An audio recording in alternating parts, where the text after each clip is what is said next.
Hello everybody, welcome to a new encounter. In today's video we are going to speak about one of the greatest prophets who have ever lived, one of the most well-known prophets among the great ones that we know. I'm making reference to the prophet Jacob, Yaqub.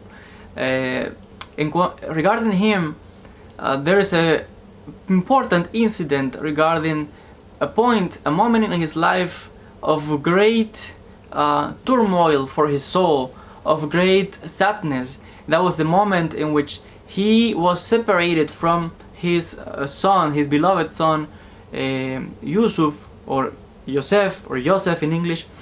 And regarding him, there is a explanation coming from the wise, from the texts, that tells us that when Jacob, the prophet Jacob, he lost his prophecy. He was not able to receive any other communication with God during the time in which he was separated from his son. And then the question is why? Why he lost his prophecy? Not only that, we know that he even lost his sight. He couldn't see, and he was very, very sad. We have to remember the whole incident of how this came to be. Remember that the prophet Jacob, whose name was changed later to Israel, and from Israel, the name of Israel, and he had 12 sons and one daughter. And the story goes that his beloved was Yusuf, or Joseph.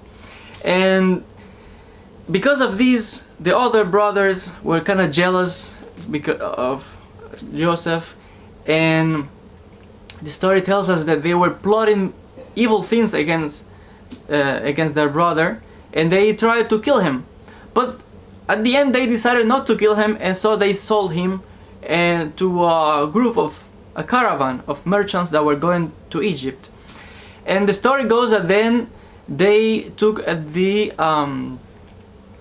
clothes from Joseph, and they killed a goat, a lamb, and they soaked it in the blood, and they went to their father and said, "Look, an animal, a beast, kill your son Joseph." And there was nothing left of him. This is the only thing that was left. So when Jacob saw this, of course, his beloved son, immediately, of course, he started to cry, and very, very emotional moment. And we know that the story tells us that because of the separation from his son, he lost his son. He didn't know he was alive, but he thought that he died. Though at the same time, he probably found that very strange, because he knew also the nature of his other sons and how they felt towards Joseph. But this is another topic for another video. The point is that anyway, he spent many, many years separated from his beloved son. And he thought that, he lost him. And he was very, very sad. Depression came to him. And like I said, in this moment of his life, Jacob, he lost not only his sight, he couldn't see, but also the spirit of prophecy was removed from him.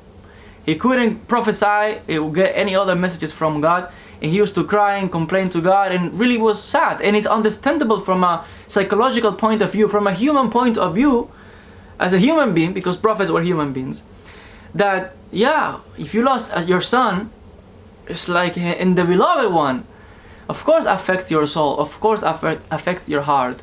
But the point in question here is that according to the scholars, the wise, they have explained that the reason why Yaqub lost the prophecy was because of his sadness, because of the depression in his heart.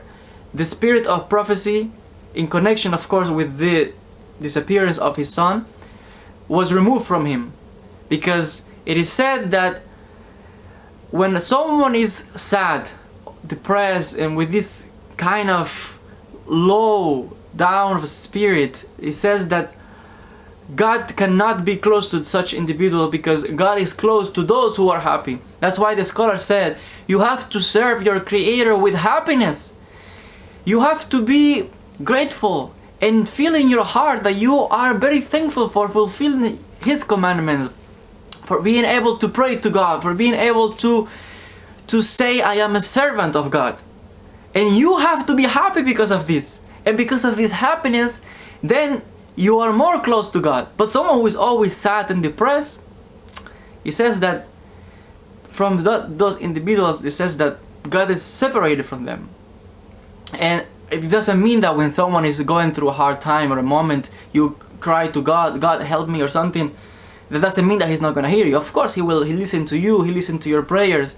But the teaching from the sages, the teaching from the scholars, from the great, the one who have the knowledge of this, is that we have to maintain our state of mind, the proper understanding that even when tragedies happen in our lives, any kind of tragedy, in this case this prophet lost his son, we have to have the clear understanding that this is what we call predestination. We believe in predestination and we accept everything that comes from God. If we get sad or depressed, that means that we are not accepting, or we don't agree with what God has decreed upon us, and that shouldn't be the case. We should accept what comes from us. A real believer should accept everything that comes from God with a happy heart. I'm not saying that you have to jump and dance when a tragedy happens, but the point is that it shouldn't neither crush you and make you depressed for years and sad. And this is what happened to the prophet Jacob. I'm saying that he lost even his sight, and because at the end it's like we are disagreeing and we are against God's will, and that shouldn't be the case. The servant must accept whatever the master gives us, because at the end even our children are not ours. Our children are a gift from God, and He gives, He takes. Anything that happens in our lives. But the point is that the scholars emphasize that depression, sadness is not good. It's something that we have to remove from our hearts. We have to recognize that the hand of God is behind everything that happens, good or bad. This is called fate, predestination, and we accept it. On the contrary, we have always to strive to remain close to God, to keep happiness. It's not easy, I know. It's not easy when some bad things happen in our lives. But we have to try. We have to try to always serve our Creator with happiness of heart, thankfulness. And like I said, it's such a great privilege to be able to have His revelation, His book, the scriptures, to have the example of great men and women from the past. And because of this, in comparison with many people who simply don't know, who are far away, removed from God, we have to remain always happy of heart and be thankful that yes, I'm closer to the Creator. I am able to pray to Him. I'm able to fulfill His law, His commandments. And that shouldn't be like a big burden. No, on the contrary, to serve God, to obey His commandments is like such a great privilege for us, because at the end, everything that He has given us, His revelation, is for us, for our uplifting as an individual, as human beings, as really believers who want to get closer to His Creator. And this is what happened on the contrary, what happened to the prophet Jacob, that, like I said, when he found out that his son was killed or devoured by a beast, and he was very depressed, and depression, sadness, remove the spirit of prophecy from him. And when we know from the story that when later on, after many years, he found out that his son Yusuf, he had become such a great man in the land of Egypt. Only he was the second in the land of Egypt after the Pharaoh, though in reality he was the one ruling the country, because the Pharaoh was just a guy sitting on a throne without doing basically anything. But the one who was in charge of the administration of the whole country was Joseph.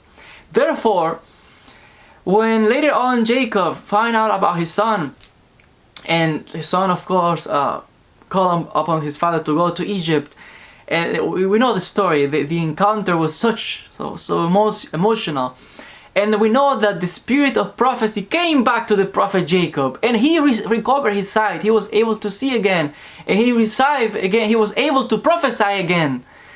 And this is the clear proof that when happiness came into his life, he was able again to communicate with God without any obstacle.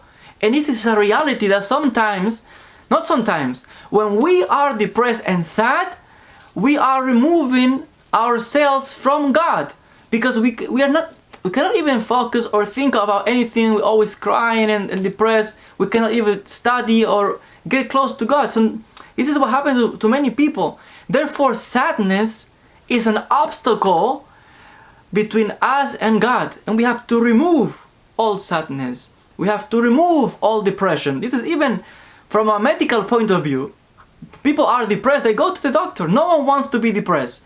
They go to a psychologist and looking for other specialists who help them to remove the sadness, to remove depression. Even today we know this is a medical condition, a pathology. So we have, if we apply psychology to this story of Jacob how many years ago? Thousands of years ago. Then we can see the wisdom of the word of God and the example of the prophets, that before science, before the doctors came today with this thing about depression and psychology and these things, we have the clear example of the prophets that they knew this already, that they knew that depression, that sadness separate us from God and is not good for the heart, because it even affects you psychologically and physically, like it happened to the prophet Jacob. He was not really, couldn't get this connection with God, and also physically he got affected because he lost his sight. So we know then the dangers and the problems that comes with depression, with sadness, and we know that in many cases people commit suicide. How many stories of people who got depressed, deep, profound depression, and they take their lives, they can't stand it anymore. And many other diseases of the heart that come because as a result of depression. And we know again, today this is a medical condition, but we have this story and the example of the prophets from many years ago, that we already knew this from the sages and from prophets of old. Therefore, the point that the sages want to emphasize, why the prophet Jacob lost prophecy, because of this, because of sadness, because of depression. And when he again met his son, he knew his son was alive. The prophet, the spirit of prophecy came to him again. He was able to, his spirit was restored. His physical health was restored. And I think this is a clearly example for us to always try to understand why things happen in the world. And this is even more amazing coming from someone like Jacob, such a great prophet. Even he couldn't take the pain and the sadness. He was depressed. Even today we think, yeah, predestination, fate is the hand of God. But we can see these are human beings also. And we can identify with them because they went through similar things like us. And if something like this happens to a believer in the modern day, remember the story of Jacob. Remember the example of the prophet Jacob. That even he, such a great prophet, was prisoner of sadness, of depression, of melancholy of the heart. And it's understandable. But at the same time, we have to remember how he was able later on to overcome these things. We have to remember that the hand of God is behind everything, and how God, even it was a lesson for him, a lesson of acceptance, a lesson of that when we think that everything is lost, when there is despair in our lives, don't get despair, because at the end God reward the prophet again. He brought his son back again, and when something happened in our lives, we have to remember that God always wants the best for us, and we don't know what's at the end. He didn't know. Jacob didn't know that his son was alive. He didn't know the whole plan of God. And if something happened in our lives, then we have to remember that we don't know what God is doing with our lives and with the world. And at the end, what we think is something bad today is simply a test. That was a test. And later on, God was able to recompense his servant, and he will be able to recompense us also today. And even if death separate us from a beloved, from a relative, we have the promise of resurrection, the promise in which we will see again our relatives, friends, and we can see that the bounty and the plenty of God is really abundant, and he always wants the best for his servants, even though sometimes he might test us. But the clear and the proper behavior of a believer is simply to maintain the proper understanding that everything is a test. This is called fate, predestination, and we must accept things that come from God. And we always have to strive to serve our Creator with happiness, with a clear heart, and with a spirit of always recognizing that we have a great privilege of serving our Creator in our lives. And this is very important. Remove sadness from your heart, remove depression from your heart, and you will have such a shiny spirit that wherever you walk, people will see you and they will feel good in your presence. They will get, even when someone is sad and you meet an individual who is always happy, you see the spirit, this person so spiritual. The other person who is sad might get also contagious by your spirit, and you may be able to help the other person to recover from sadness and transmit this happy state, this happy spirit to other people. And they can see so much light coming from you, who are a servant of God, who are always maintaining your happiness and being thankful to God. And this is a clear lesson for all of us, something that I wanted to share with you in today's video or today's reflection. So important in our life. Thank you so much for your attention, and God willing, we'll see each other in the next video.